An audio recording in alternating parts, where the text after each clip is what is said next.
আমরা চাচ্ছি আবারও তারেক জিয়ার নেতৃত্বে সারা বাংলাদেশের টুক থেকে রসুলপুর পর্যন্ত যাতে গণজোয়ার সৃষ্টি হয়। ঐক্যবদ্ধের মাধ্যমে সকল ষড়যন্ত্র প্রতিহত করে তারেক জিয়ার নেতৃত্বে আমরা এগিয়ে যাব ইনশাল্লাহ। আমরা নিরলসভাবে তারেক জিয়ার নির্দেশে আমরা কাজ করে যাচ্ছি। আমরা তারেক রহমানের ৩১ দফা কর্মসূচি বাস্তবায়ন করার জন্য আমরা তাঁতি দল প্রত্যেকটা উপজেলা ইউনিয়নে গ্রামে ছুটে বেড়াচ্ছি। তাঁতি দল আগের চেয়েও ব্যাপক শক্তিশালী ভাবে ভূমিকা নিচ্ছে এবং নিবে এবং প্রত্যেকটা প্রোগ্রাম সফলভাবে সার্থকভাবে।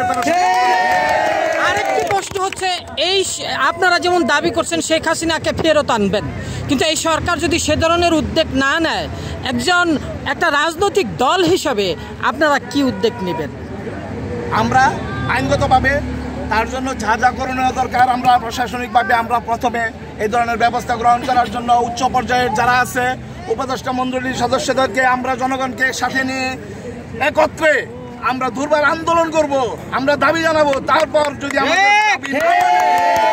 আমরা নতুন কর্মসূচি দিয়ে লং মার্চের মাধ্যমে আমরা ভারত অভিমুখী লং মার্চ করে আমরা আইনগত ব্যবস্থা নেওয়ার জন্য আমি সারা বিশ্ববাসীর কাছে দাবি জানাবো, যাতে এই ফ্যাসিস্ট সরকার হাসিনা সরকারকে বাংলাদেশে ফেরত দেয়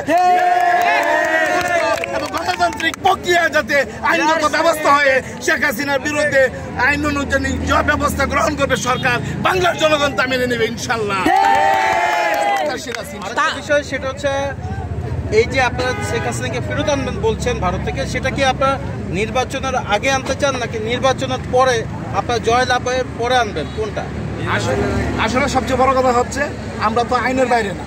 আইন অনুযায়ী আমাদের যেভাবে যদি আগে আনার কোনো প্রসেসিং থাকে, ভারত যদি আমাদেরকে সহযোগিতা করে তাহলে আমরা আগেই চাই। সরকারের এই জুলুম অত্যাচার নির্যাতনের যে স্টিম রুলার চালিয়েছিল তার বিচার হোক, জনগণ তার বিচার দেখুক, তারপরে বাংলার জনগণ রায় দেখ এবং কাকে এই সরকার গঠন করার দায়িত্ব দিবে, তখন আমরা মাথা বেঁধে নিব যে সরকারই আসুক ইনশাল্লাহ।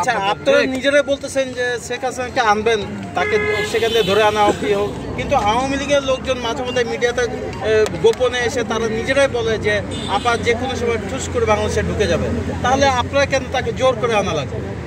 আসলে এটা তো হচ্ছে একটা রাজনীতিক, আমরা কথায় কথায় বিরোধীদের খাতিরে বিরোধিতা করি, তাদের কথায় কথায় এই ধরনের কথা বলে। সত্যিকার অর্থে তারা দেশে আসার জন্য কোনো ধরনের পরিকল্পনা করে না, তারা দেশকে অস্থিতিশীল পরিস্থিতির সৃষ্টি করার জন্য মাঝে মাঝে বিভিন্নভাবে তারা এই ফ্যাসিস্ট সরকার বিভিন্নভাবে বিভিন্ন মিথ্যা আওয়াজ দিয়ে দেশটাকে তারা অরাজকতার সৃষ্টি করার পায়তারা করতেছে।